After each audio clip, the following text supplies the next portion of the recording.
మన బ్రతుకుల్లోకి మన జీవితం ఆరంభం నుంచి ఇప్పటిదాకా ఎంతోమందిని ఎన్నో రకాలుగా ఆహ్వానించుకుని ఉంటాం, ఎంతోమందిని ఆరాధించాం, ఆహ్వానించాం. కానీ ఏ మేలు లేదు. ఆత్మకి మేలు లేదు, శరీరానికి మేలు లేదు, మనసుకి శాంతి లేదు. చేసి చేసి చేసి చేసి అతాలు అయిపోయినాయి.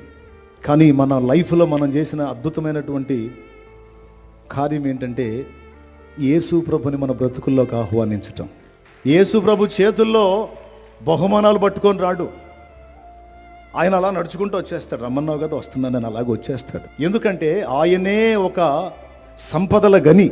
ఆయన ఎంటర్ అయితే చాలు, ఆయన మనతో ఉంటే చాలు, ఆయన మన బ్రతుకు దోణిలో ఉంటే చాలు, ఆయన మన జీవితంలో ఉంటే చాలు. లేనివి మనం స్వతంత్రించుకోగలుగుతాం. మనం కోల్పోయిన వాటిని కూడా రెండింతలుగా తిరిగి పొందగలుగుతాం. తిరుగులేదు. ఏమేం పొందగలుగుతాం? భౌతికంగా చెప్పొచ్చు, ఆధ్యాత్మికంగా చెప్పొచ్చు. మోషే